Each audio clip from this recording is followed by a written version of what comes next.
Thank you for joining me today for the Toshiba training webinar with Thai National. My name is Kathy Powell and I'll be taking you through the main features of the Toshiba telephones. I like to start our training sessions out by first bringing you to the resources page of the website at www.thainational.com. Now what's great about this page is that this is where we have the most up-to-date user guides, and we also have training videos available for you. These resources were specifically designed for Thai customers and are much more user-friendly than a typical manufacturer guide that you might find. Everything that we cover today is actually in this user guide, so I'll try to reference page numbers as we go through so that you know where to find that information and you don't even need to take notes then. In addition, I want to point out our training videos to you. Now what's so great about this video is that we recorded it in such a way that it includes thumbnails and an outline so that you could skip around to specific sections, and it even has a tab with a full transcript of the narration so that you can follow along or read ahead. The video is a great way to train new hires, and it's also a great resource to help remind you of features that we brought up today.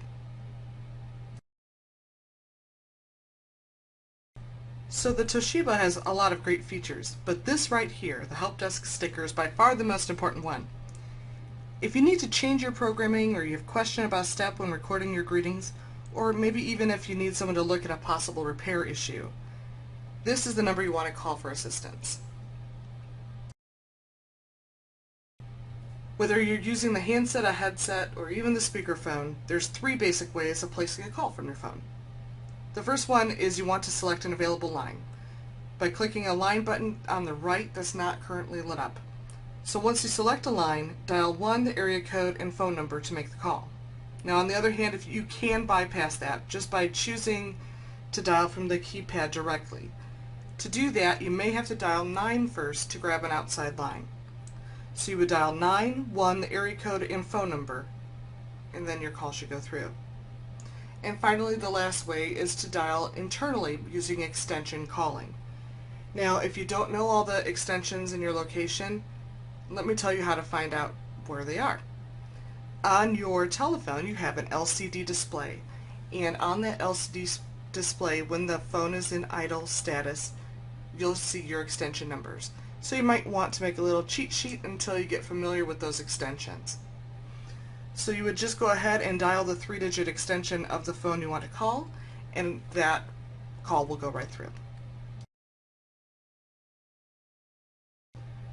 Page 2 of the user guide also references two buttons that can cause a lot of confusion for people new to this system. The arrow on top we have here is pointing to your microphone button.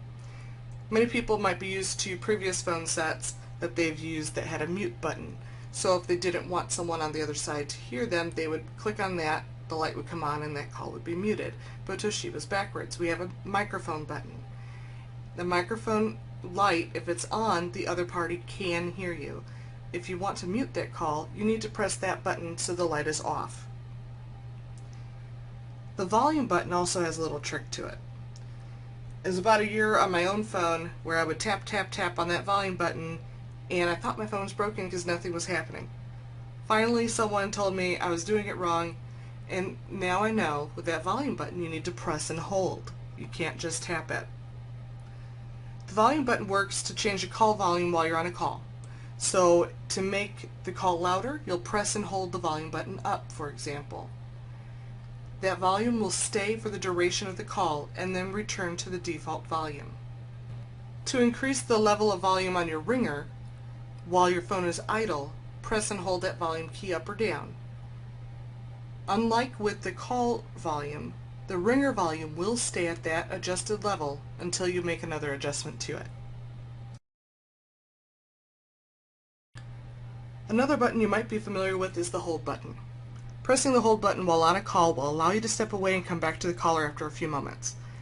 When the call is being held, the line that's holding the call will blink, and it can be answered from any other phone by clicking on that blinking line button. Toshiba also offers an exclusive hold option, and this is detailed on page 2 of the user guide for you. Using the hold button rather than pressing hold one time, double tap it. This ensures that the call can only be retrieved from the phone that put the call on hold. Some managers I've spoken to have used this when they talk to their suppliers, for example, so that their employees don't mistakenly pick up the call thinking it was a customer holding. To the right of the keypad is the conference transfer button. Transferring a call will move it from one phone set to another, whereas conference calling is going to bring all parties together on one call. To transfer the call, you would press conference transfer while you're on the call, and then dial the number you want to transfer the call to, such as the 3-digit extension. At that point, you can either hang up, or you can wait until the other party answers and introduce the call before you hang up. In either situation, hanging up is what completes that transfer. If you wanted to add that person to the initial call rather than transferring the call to them, press that conference transfer button a second time, and that initial party will join the new conversation. Speed dialing is also available on your Toshiba. Some locations I've seen use system-wide speed dial to add the manager's number or owner's number for the ease of use for everyone. Other locations I've seen use individual speed dial for the break room phone, for example, to put in their favorite pizza place or a local hotspot. After speed dial numbers are programmed, using the button is really simple. When you want to make a call using speed dial, instead of dialing the full number, you would hit the speed dial button plus the 3-digit speed dial number that you assigned it to. I would recommend creating a cheat sheet for the speed dial codes used, or maybe even spell out a 3-digit abbreviation using the keypad, such as 696 to spell own for the owner's number, or maybe 647 to spell MGR for manager. Page 3 of the user guide has full instructions to set up speed dialing. But basically, to program the speed dial, you would press #66 followed by the 3-digit code you would want to assign. If you want to program a system-wide speed dial, you need to do this from extension 200 and assign it to a code between 200 and 999. Otherwise, individual phones carry a speed dial number specific to that phone, and you could program that from that phone and assign it to a code between 100 and 139. After you put in the 3-digit code you'll be using, you need to go ahead, press 91, the area code and number, # to save, and hang up. Now the speed dial number should be ready to use. Details on the Program Feature button that we're about to go over can be found on page 4 of the user guide. One of these features is the Day-Night button. Many of our customers like to switch between day and night modes to change the auto attendant greeting and the program options. For example, when in day mode, depending on your programming, calls to your location may ring first to allow your employees a chance to answer the call. If it's not answered in time, they're greeted by the automated attendant that thanks them for calling and offering options to hear location and hours and leave a message. After hours, night mode would temporarily change the programming settings so that instead of ringing the call, it will go directly into the automated attendant and it's going to notify the caller that their location is currently closed, along with options to hear the location and hours and to leave a message. We also have a busy mode available, which reacts the same as the night mode, but plays a greeting on the automated attendant that says, "Unfortunately, we can't get to your call," before offering any other options to the caller. So now let me tell you what to do to change the modes as needed. At the end of the day, before leaving your location, you need to press the Day-Night button and then 3 from the keypad. This is going to cause the Day-Night button to light up, and this is a great indicator that calls are now in night mode, and it serves as a great reminder for the person in the morning that opens to put it back into day mode. To put it back into day mode, they need to click on the Day-Night button followed by 1 from the keypad. The light will shut off and incoming calls are now going to ring in as programmed. If during the middle of the day the location's too busy to answer incoming calls, you might decide to put the phone system into a busy mode. To do that, you would press Day-Night and then the number 2 from the keypad. This will cause the light to blink to remind you to change it back either to day mode after things have settled down a bit or to night mode to close the day. An easy way to remember all this is to look at the keypad and think of 1, 2, 3 as being day, busy, night. Caller ID History is another program feature button on the key strip. Simply click on it and use the volume button to scroll through the answered call history. To view calls that were sent to voicemail or abandoned calls where the caller may have hung up prior to being answered, you will need to view the call history from extension 200. These will be indicated with the alpha codes of RED for redirected calls and ABN for missed calls. The manager's phone is set up with a Do Not Disturb button as well, or a DND button. When pressed, this will put their extension into a busy status and incoming calls to that phone extension will be directed to voicemail. Pressing it a second time will turn off the Do Not Disturb light, and the phone will again be available to receive calls. This is especially helpful for instances such as doing interviews where you might not want to be disturbed until that interview is over.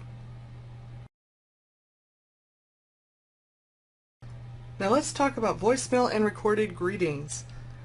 The button on your phone with a picture of an envelope is your voicemail button. Now this button only works when it's blinking. When it blinks, the phone system is alerting you that you have a new voicemail message.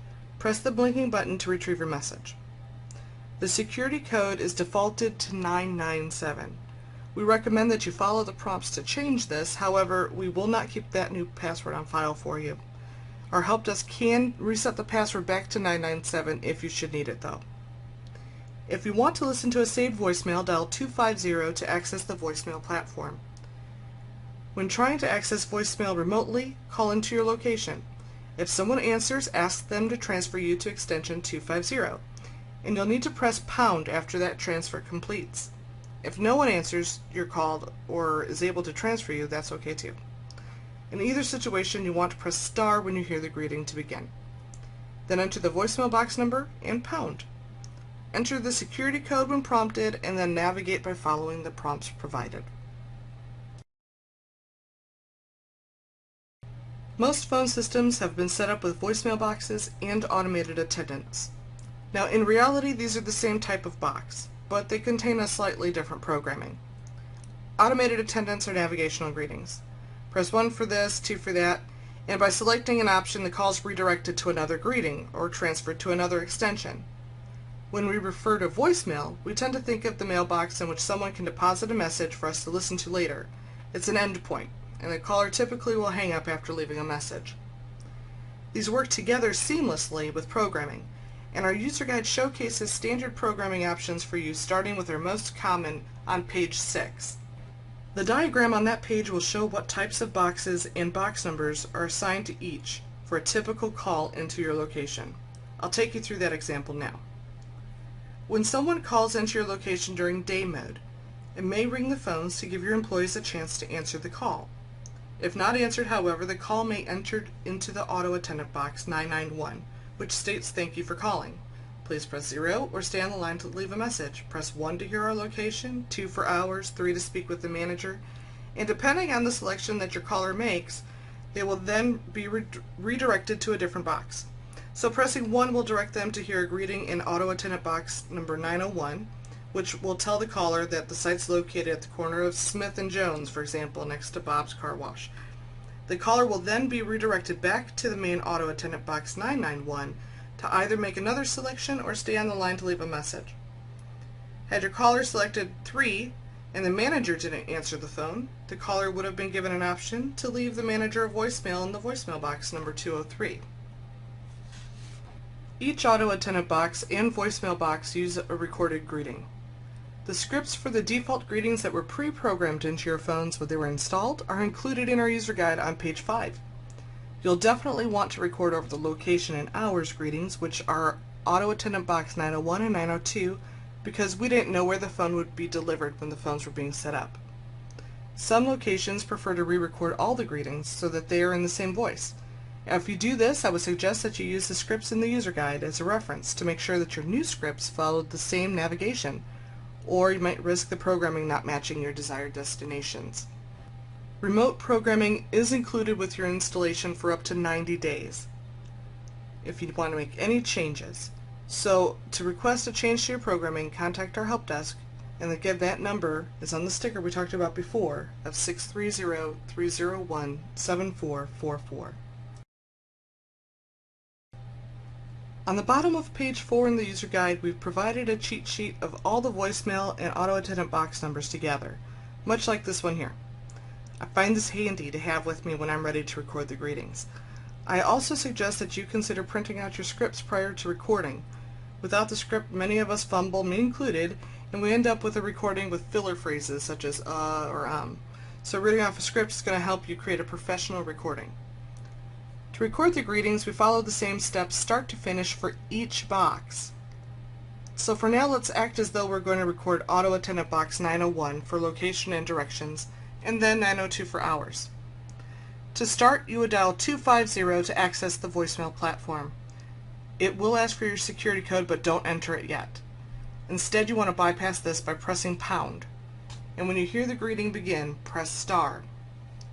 You'll be prompted for your user ID, in which case we're going to enter 901, then pound to record the location and directions. Then it will ask for the security code again. Now it's okay to enter the 997 default security code, or whichever code you might have changed it to. What I like about the cheat sheet on page 4 is that you do not need to sit and listen to all the prompts, as the cheat sheet tells us to press 3 at this point in order to manage the user mailbox. Now in this case, box number 901 for location and directions. After pressing 3 to manage the user mailbox, press 1 for greetings. Here's the tricky part.